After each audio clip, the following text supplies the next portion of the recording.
औज़ु बिल्लाहि मिनश शैतानिर रजीम बिस्मिल्लाहिर रहमानिर रहीम इक़रा बिस्मि रब्बिकल्लज़ी खलक़ सदक़ल्लाहुल अज़ीम व सदक़ रसूलुहुन नबियुल करीमुल अमीन इन्नल्लाह व मलाइकतहु युसल्लूना अलन नबी या अय्युहल्लज़ीना आमनू सल्लू अलैहि व सल्लिमू तस्लीमा अस्सलातु वस्सलामु अलैका या सय्यदी या रसूलल्लाह व अला आलिका व अस्हाबिका या हबीबल्लाह। सारे हज़रात दुरूद शरीफ पढ़िए। अस्सलातु वस्सलामु अलैका या नबी व अला आलिका व अस्हाबिका या हबीबल्लाह। हम्दो सलात के बाद उर्से फ़कीह आज़म रहमतुल्लाह अलैह की पुरवकार तकरीबात अपनी तमाम तर रानाइयों के साथ जारी व सारी हैं।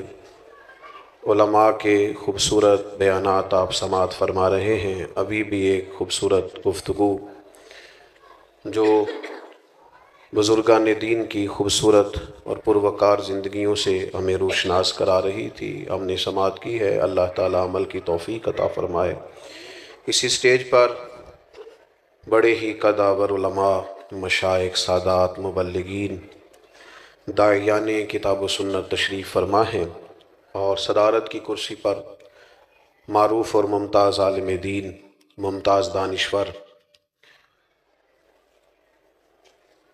हज़रत अल्लामा मुफ्ती मुहिब्बुल्लाह नूरी साहब दामद बरकातुहुल आलिया, जो एक ख़ुद बेहतरीन उस्ताज़, मंजे हुए अदीब और एक ज़बरदस्त मुंतज़िम हैं। अल्लाह ताला इस गुलदस्ता मोहब्बत का यहाँ जमा होना अपनी बारगाह में कबूल फ़रमाए। और जैसे हज़रत क़िबला हमें सरफ़राज साहब फरमा रहे थे कि इस नूरानियत को अल्लाह ताला हमेशा नूरबार रखे और हम सब को अल्लाह इखलास की दौलत अता फ़रमाए। मेरे अज़ीज़ दोस्तों, गारे हिरा के अंदर जो सबसे पहली वही नबी करीम सल्लल्लाहु ताला अलैहि वसल्लम पे नाजिल हुई है, ज़मीन का आसमान से सदियों के बाद जो पहला राब्ता हुआ है, तो यकीनन उस दौर के सारे मसाइल ही इतने गंभीर थे, इतने पेचीदा थे कि हकीकतें आश्कार कर दे और सदाकतें बेहिजाब कर दे। हर एक ज़र्रा ये कह रहा है कि आ और मुझे आफ़ताब कर दे। हर मसला ही बड़ा पेचीदा था। जिस तरह आज भी आप किसी भी मसले को छेड़ लें, वो किसान का मसला हो, मज़दूर का मसला हो, उस्ताद का मसला हो, शागिर्दों के मसाइल हों, आइमा मसाजिद के मसाइल हों, जिस मसले पे भी आप उतरते हैं बेशुमार पेचीदगियाँ और बेशुमार किस्म के मसाइल से हमें सामना करना पड़ता है। तो वो जो दौर था जिसको दौरे जाहिलियत कहा जाता है, उसमें भी बड़े ही मसाइल थे। सबसे बड़ा मसला तो कुफ्र व शिर्क का था, बुत परस्ती का था। और फिर जब इंसान का अकीदा ख़राब होता है तो उसके अमल में बड़ा शदीद बिगाड़ पैदा होता है। कुफ्र व शिर्क के अकायद के नतीजे में जो मसाइल लोगों को दरपेश थे, उसमें औरतों पर जुल्म, ग़ुलामों पर जबर, गरीबों का इस्तेहसाल, न जाने कितने मसाइल जमा हो गए थे और हर शख्स अपनी जगह पे तकलीफ़ में था। अकायद की दुरुस्तगी भी बड़ी ज़रूरी है। मसला तौहीद लोगों के जहनों और सीनों में उतारना बड़ा ज़रूरी है। औरतें बड़ी तकलीफ़ में हैं, हुकूक की पामाली बड़े ज़ोर शोर से जारी है और सदियों से जारी है। ग़ुलाम बेचारे मंडियों में बिकते हुए, जुल्म सहते हुए, आंसू भी उन्हें आँखों से बहाने की इजाज़त नहीं है, वो भी पी जाने का हुक्म है। इतने सख्त मसाइल के अंदर हर मसले पर ही रोशनी डालना बड़ा ही ज़रूरी था।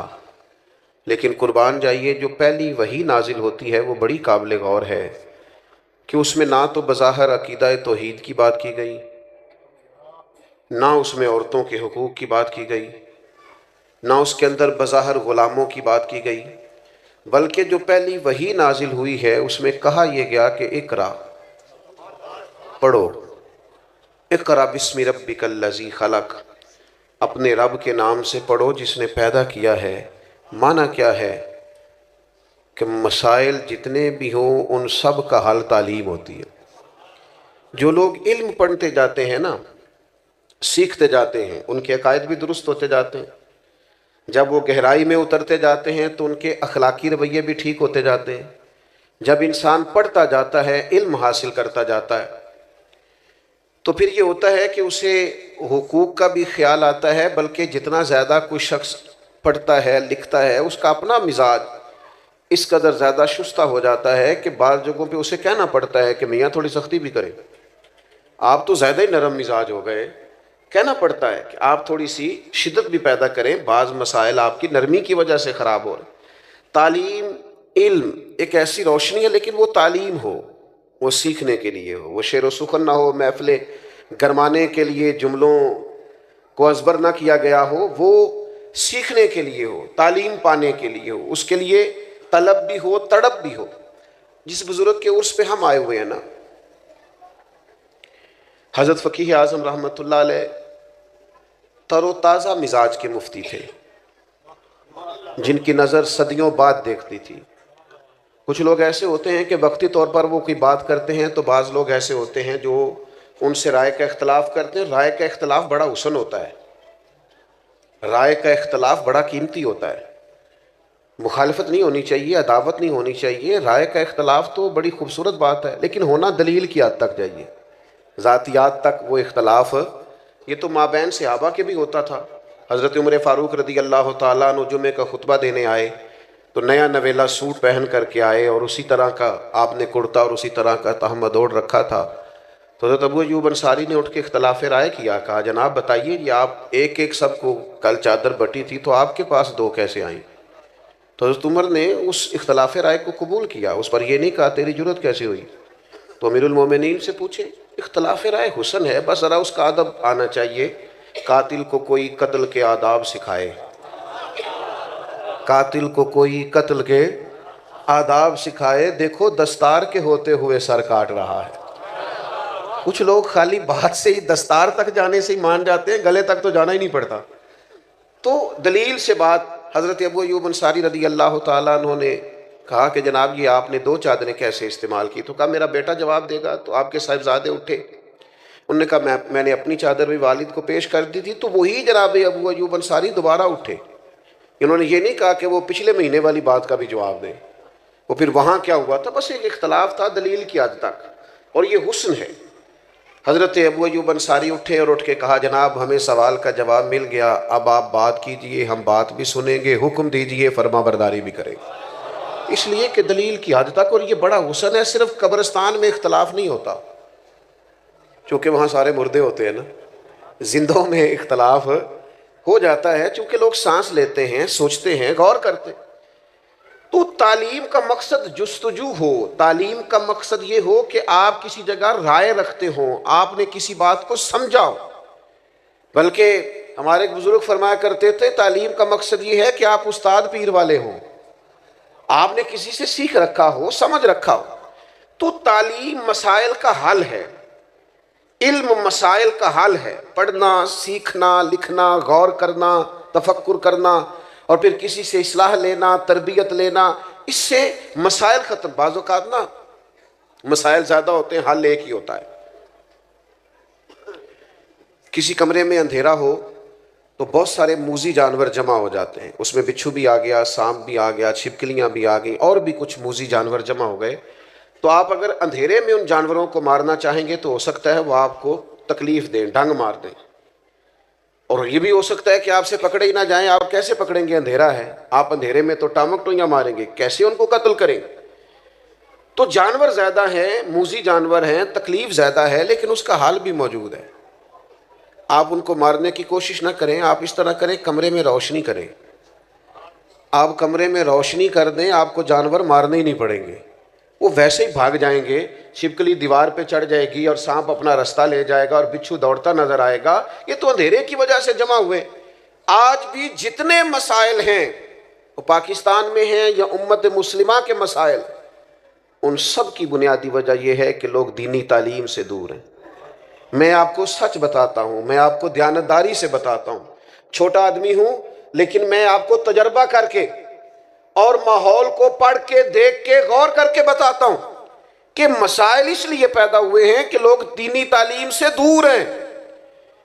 हज़रत फ़कीह आज़म चूँकि समझदार थे, हज़रत सैयद अबुल बरक़ात चूँकि समझदार थे, हज़रत इमामुल मुहद्दिसीन सैयद दीदार अली शाह साहब रहमतुल्लाह अलैह चूँकि मामलात को पहले से समझ गए थे, ये लोग हज़रत मुहद्दिस आज़म पाकिस्तान रहमतुल्लाह अलैह चूँकि गहराई में उतर गए थे। मैं आपको ज़िम्मेदारी से कहता हूँ, ये सारे लोग बुज़ुर्ग थे, इनके चेहरे बड़े नूरानी थे, इनका उठना बैठना बड़ा वज़ादार था। ये खाली पीरी मुरीदी भी करते तो जमती थी, ये दम दरूद भी खाली करते तो चलता था, ये सिर्फ हल्का अहबाब में बैठकर वाज़ व इरशाद करते तो चलता था। लेकिन ये बहुत अरसा पहले समझ गए थे कि इस कौम के मसाइल का हल इल्म में है। बूढ़े सैयद हज़रत सैयद अबुल बरक़ात शाह साहब 18-18 घंटे उन्होंने लोगों को असबाक पढ़ाए। वो चल सकता था काम। मैं कह रहा हूँ कि वो काज़मी सैयद थे, वो आराम से दम दरूद करते, कोई मसला नहीं। लेकिन मुश्किल तरीन असबाक और रात को पहले मुताला करना और फिर वसाइल जमा करना, इल्म की रोशनी और इल्म को पढ़ना। और फिर मैं आपकी खिदमत में अर्ज़ करूँ, एक तो वो तलबा हैं जो अपना वक्त निकाल के बाकायदा इदारों में आ गए, आपने भेज दिए। लेकिन हम जो बाकायदा इदारों में नहीं आते, हमारी जिम्मेदारी है हम अपने मशाइख के पास बैठे, हम थोड़ा सफ़र करें, थोड़ी जद्दोजहद करें। आप ज़रा वो बुखारी शरीफ की खूबसूरत रवायत देखिए ना। हज़रत कसीर बिन कैस फरमाते हैं कि एक शख्स मदीना शरीफ से चला और सैकड़ों मीलों का सफ़र तय करके वो दमिश्क की जामे मस्जिद में पहुंचा। और जब उससे पूछा गया कि जनाब इतना मुश्किल तरीन और कठिन तरीन सफ़र, ये आज लोग गाड़ी के अंदर बंद होते हैं, हीटर की सहूलत मौजूद होती, और अगर आपको कहीं रुकना है तो आपके लिए असबाब मौजूद हैं, पेट्रोल पंप मौजूद है, खाने का, पीने का, नमाज पढ़ने का, सस्ताने का सामान मौजूद है। फिर भी लोग कहते हैं जनाब सफ़र बड़ा मुश्किल काम है, धुंध बड़ी पड़ी हुई है, रास्ता नज़र नहीं आता, हद निगाह बड़ी कम हो गई, कैसे सफ़र करें, बड़ी मुश्किल है। लेकिन मेरे भाइयों, घोड़ों और ऊँटों पर सफ़र करना और इतनी जद्दोजहद करना और सैकड़ों मीलों का सफ़र तय करके आना और फिर किसी सादा से दरवेश के पास बैठना, और जब वो पूछे कि मियाँ कैसे आना हुआ था, तो कहा और कोई मकसद नहीं था, पता चला था आपके पास मदीने वाले महबूब की एक हदीस पाक मौजूद है। अच्छा, ये चस्का है अगर लग जाए तो, ये भी चस्का है अगर नहीं समझ आई आपको बात, ये पूरा मज़ा है हदीस ढूंढने जाने का। आप यकीन करेंगे पूरा मज़ा है तफसीर कुरान को समझने का कि ये आयत मुझे समझ में नहीं आ रहा। मैंने शान नुज़ूल भी देखा है, चंद किताबें भी देखी हैं, 10, 15, 20 असातिज़ा को फ़ोन करना, ये भी पूरा मज़ा है, पर शर्त ये है कि ये लग जाए तो। ये भी एक पूरा जायका है। लग गया था ना इमाम मुस्लिम को। लोग कहते हैं खजूरें खाते खाते अल्लाह के हुजूर हाजिर हो गए। मैंने कहा खजूरें तो आम बैठ के खाएं तो इतनी खाई नहीं जाती। असल मतलब ये था कि किताब की वर्क गर्दानी करना और उसको ढूंढना कि मेरे नबी करीम ने इस मौके पर क्या फरमाया है।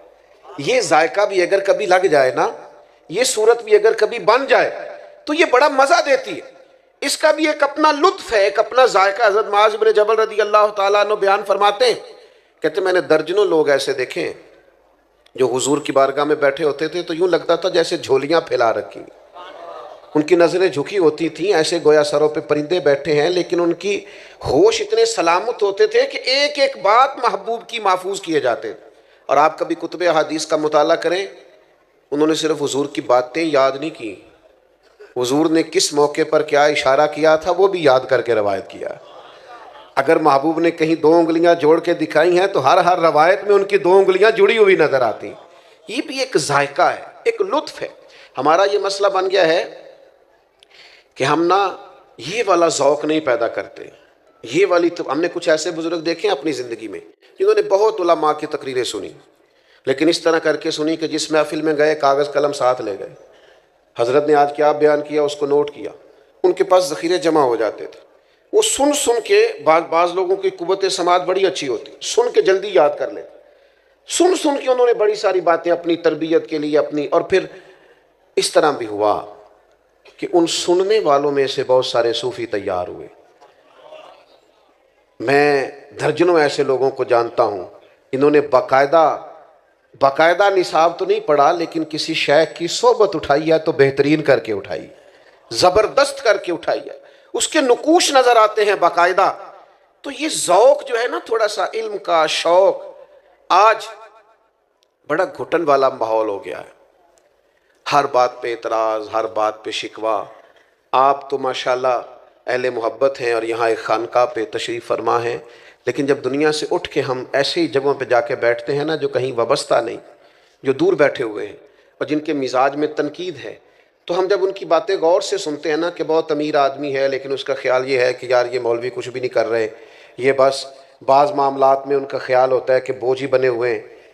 तो जब उन लोगों की सारी बातें गौर से सुनते हैं तो महसूस होता है बेचारे किसी प्रोपोगंडे का शिकार हैं, किसी ने वहम में डाल दिया है। जाहिर है कोई बंदा भी उस वक़्त छोटा नज़र आता है जब उसे दूर से देखा जाए या गुरूर से देखा जाए। वो कभी करीब आते नहीं, बैठते नहीं, चीज़ों को समझते नहीं, मामलात पर गौर नहीं करते, तो वो दूर बैठकर प्रोपोगंडा करते हैं। अजीज़ दोस्तों, जब हमारा मिजाज इल्मी होगा, हम चीज़ों को समझेंगे, इखलाकियात के ताल्लुक़ से हमारे पास निसाब मौजूद होगा, हमें उन सारी बातों का पता होगा जो नबी पाक अलैहिस्सलाम ने हमारी तरबियत के लिए बयान फरमाई, और हम उनका शौक़ रखते होंगे, और फिर हमारे पास वो ज़ख़ीरा इस तरह मौजूद होगा कि हमारी अमली ज़िंदगी में भी वो नाफिज होगा। तो आप यकीन करें बहुत सारे प्रोपोगंडे खुद ब खुद ख़त्म हो जाएंगे, बहुत सारी चीज़ें खुद ब खुद ख़त्म हो जाएंगी। एक वकील साहब से एक दफ़ा किसी नशिस्त में मुलाकात हो गई, तो वो कहने लगे कि आप लोगों ने ना लोगों को कब्र परस्त बना दिया है। मैंने तसल्ली से उनकी बात सुनी। मैंने कहा मैं इस हौसले से आपके सारे ताने बर्दाश्त करूंगा कि फिर मुझे भी आप मौका दें। तो उन्होंने खैर मुझे मौका दिया। तो पुराने आदमी थे, पढ़े लिखे थे और इमरानियात के साथ अच्छी दिलचस्पी रखते थे। तो मैंने उनसे कहा कि साहब आपकी बात मैंने बड़े गौर से सुनी, तो वैसे किस आलिम को आपने कब्र पे सजदा करते देखा, उसका नाम बताएं। कुछ चले कोई आप कोई मिसाल एक दो। कहने लगे जी बहुत सारे लोग हमने वहाँ आते जाते देखे। मैंने कहा अनपढ़ आदमी तो किसी भी कौम का हो वो कभी दलील नहीं होता, तो कभी दलील नहीं है ना। अनपढ़ आदमी ने कोई गलती कर ली तो आप उसे दलील बनाएंगे, वो हमसे वैसे भी। और फिर इब्तिला से हुक्म भी नहीं बदलता। मैं भी अगर कोई गलती करूँ तो मेरी ज़ाती गलती है, उनको मेरे नज़रिए ने, मेरे अकीदे ने, मेरी जमात ने थोड़ी मुझसे कहा है। इब्तिला से हुक्म थोड़ी बदलते हैं, तो हो जाता है। तो मुझे कहने लगे फिर आप लोगों का निसाब क्या। मैंने कहा ये बिल्कुल आखिर में बताएंगे आपको, पहले आप ये बताएं कि आपने इतनी सख्त बात की कि हम माज़अल्लाह कब्र परस्त हैं, यानी एक मोमिन को आपने काफिर ही कह दिया, तो आपको भी तो कोई दलील पेश करना चाहिए थे ना उस पर। इतनी सख्त बात आपने की, आपको इस पर दलील देनी चाहिए। खामोश हो गए। तो फिर मैंने उनसे कहा कि आप निसाब पढ़िए, हमारे बुजुर्गों को पढ़िए, और आप ज़्यादा नहीं थोड़ा पढ़िए। आप जिसने कहीं कोई खुलासा आपको नज़र आ जाए वो पढ़िए। आप आला हज़रत बरेलवी को नहीं पूरा पढ़ सकते तो प्रोफेसर डॉक्टर मसूद अहमद साहब को पढ़िए, जिन्होंने उन पे लिखा है। एक बुज़ुर्ग थे, और क्या बुज़ुर्ग थे वो भी, क्या हस्ती थी। उनकी ज़ियारत करने से महसूस होता था कि क्या बात। और कमाल लिखा उन्होंने फाज़िल बरेलवी पे, और लोगों को रिसर्च पे लगाया। 20 लोगों ने उनकी निगरानी में PhD के मकाला जात लिखी। वाम दाम बरसरे, मतलब ये यहाँ का उन्वान नहीं। तो मैंने उन्हें एक हवाला पेश किया आला हज़रत रहमतुल्लाह अलैह का, जिसमें फाज़िल बरेलवी कहते हैं कि किसी भी कब्र पे जाओ तो 4 हाथ दूर खड़े होके, मज़ार से 4 हाथ, आपकी तवज्जो है मेरी बात पर, मज़ार से 4 हाथ। आप यकीन करें सादतमंद आदमी थे, और मैं यहाँ बावजूद हाज़िर हूँ। मैंने उस शख्स को जब किताब दी तो मैंने उसे हैरत में गुम होते देखा। कहने लगा ये मौलाना अहमद रज़ा ने लिखा है। मैंने कहा इसको पढ़िए, 100 दफ़ा पढ़िए।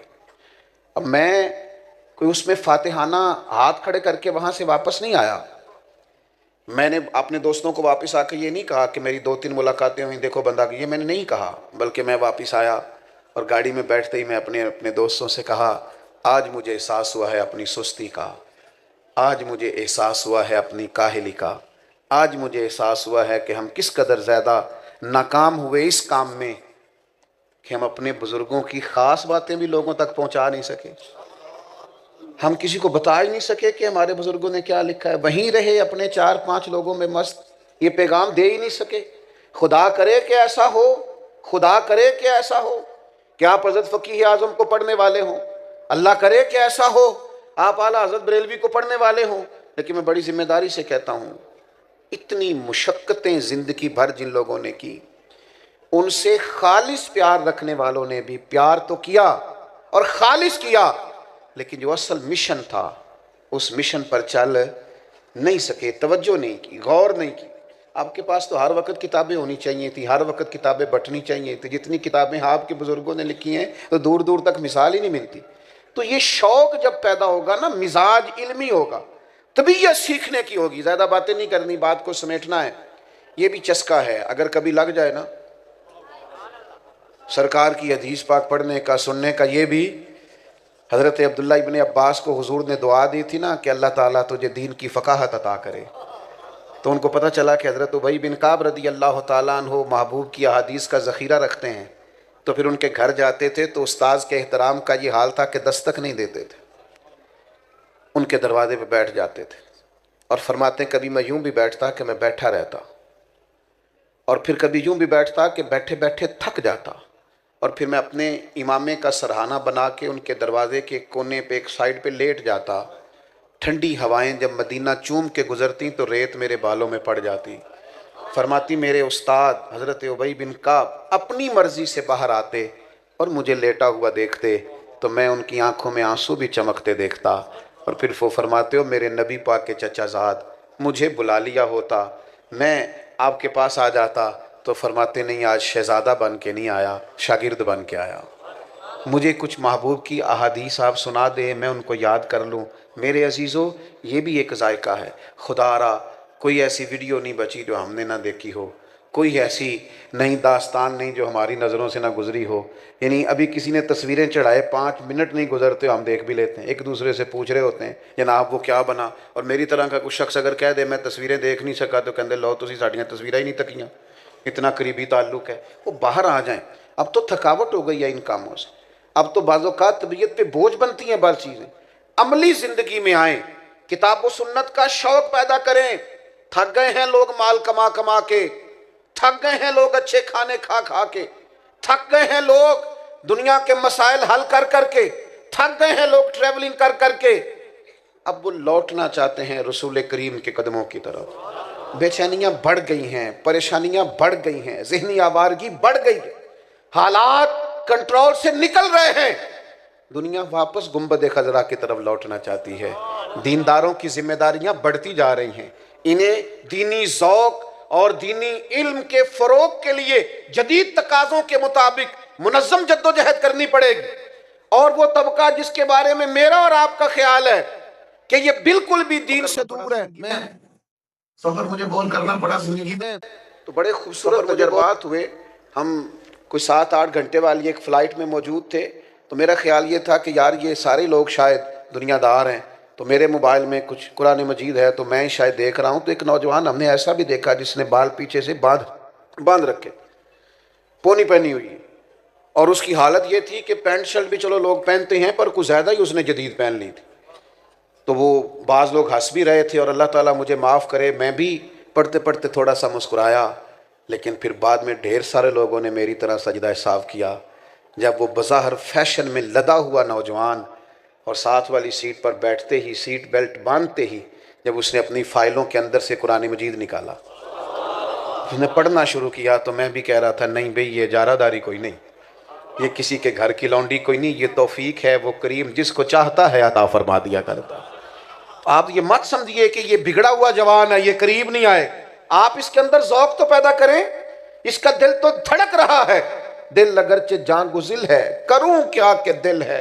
गमे इश्क अगर ना होता तो गमे रोजगार होता।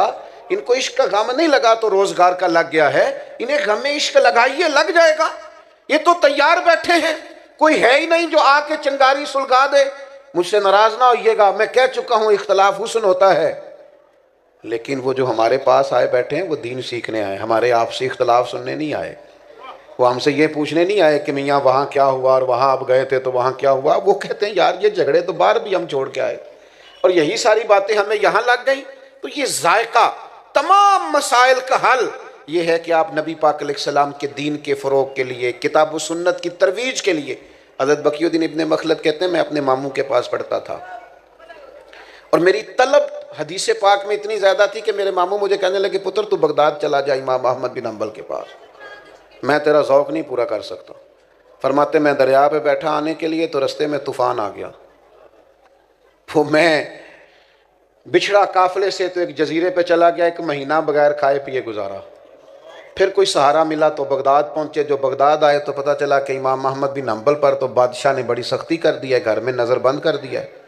मैंने कुछ लोगों से पूछा, चलो मुझे शेख के घर का रास्ता ही कोई बता दे। उनका सख्ती बड़ी है, इशारा भी नहीं कर सकते, कर्फ्यू नाफिज है। शेख फरमाते हैं एक शख्स की मैंने मिन्नत की, कहने लगा उंगली का इशारा नहीं, आँख का इशारा करूँगा, ये घर है इमाम अहमद बिन हम्बल। कहते हैं वो घर दिखा के चले गए। मेरे फटे हुए कपड़े, कई दिनों का सफ़र, कभी खाना मिलता कभी ना मिलता। मैंने सोचा दरवाजे तक कैसे जाऊं, इर्द गिर्द तो पुलिस खड़ी है। फिर मैंने एक तजवीज़ सोची, कपड़े फाड़ लिए, टोपी उतार ली, मांगने वाला कासा गले में डाल लिया। तेनू लब दें आप गवाचे, सानू अपनी खबर न कोई, साथों ते भारे नहीं कख गली जांदे। हुण ते आख दे लोग शुदाई, नंग नमूस दा साड़ के झोला, गल पहने ताज गदाई। सज्जना असी अपना आप गवाया ता यार ने छाती पाई। फरमाते मैं एक एक दरवाजे मांगने लगा, सजना यार मनाउण दी खातर असां की पेश बटाए। फरमाते मांगते मांगते इमाम अहमद बिन हम्बल का दरवाज़ा आया और मैंने सदा लगाई, फ़कीर हूँ, दूर से आया हूँ, को मेहरबानी हो जाए। कहते हैं शेख बाहर तशरीफ़ लाए फ़कीर को देने के लिए, और जब एक दिनार वो मेरे कासे में डालने लगे, छोड़ दें जी मेहरबानी करें, इतनी मज़ेदार बात हो रही है, क्यों दखल दे रहे हैं आप, बात सुने। फरमाते हैं कि जब वो एक दिनार डालने लगे तो मैंने हाथ पकड़ के चूम लिया और फिर मेरे आंसू जो बहे तो मैंने कहा मैं वो वाला फ़कीर नहीं जो पैसे लेने आया हूँ। मेरे फटे हुए कपड़े देखें, मैं रोज़ फ़कीर बन के आया करूँगा, आप मोहम्मद अरबी की चंद हदीसें सुना दिया करें। कहते हैं इमाम साहब ने भी नज़र उठा के देखा, तालिब इल्मों, कुछ तालिब इल्म भी ऐसे होते हैं जो उस्ताद का दिल करने लगता है मैं तैयारी करके आऊँ, ये मुझसे सवाल पूछता है। कुछ तलबा भी ऐसे होते हैं जिनकी वजह से ना थोड़ा दिल करता है क्लास में बैठने को। शेख फरमाते हैं कई महीने में फ़कीर बन के जाता रहा और कई महीने में कासा आगे करके हदीसें सुनता रहा। फिर हालात बदल गए, हालात बदल ही जाते हैं। हाँ हाँ, हालात के सहमे हुए लोगों को बता दो, हालात बदल जाते हैं, एक जैसे नहीं रहते। फरमाते हैं बदल गए हालात, हुकूमत बदल गई, नया बादशाह आया तो उसने मदरसा बड़ा बना के दिया। कहते हैं शेख मसनद तदरीस पे जलवा फिकन हुए तो हमने भी कपड़े बदल लिए। फरमाते हैं इमामा बांध के मैं बैठा तो तलबा आ गए थे, अगली सफ़ों में रश था, तो हम तो थे ना फ़कीर लोग, हमें तो चाह भी नहीं था आगे आने का। फरमाते हैं मैं पिछली सफ़ में बैठा तो इमाम अहमद बिन हम्बल की नज़र पड़ी, पहली नजर ही लुट लिया माही तेरे हार शिंगारा। फरमाते हैं वो नज़र पड़ी तो फिर इमाम साहब रोए और फिर अपनी नशिस्त पे खड़े हुए और फिर फरमाया रास्ता दो ना, इसे आगे आने दो। फरमाते मैं आगे आया तो शेख ने सीने से लगाया, फरमाने लगे तलबा को मैंने भी बड़ा पढ़ाया है पर जैसे तूने पढ़ाया ना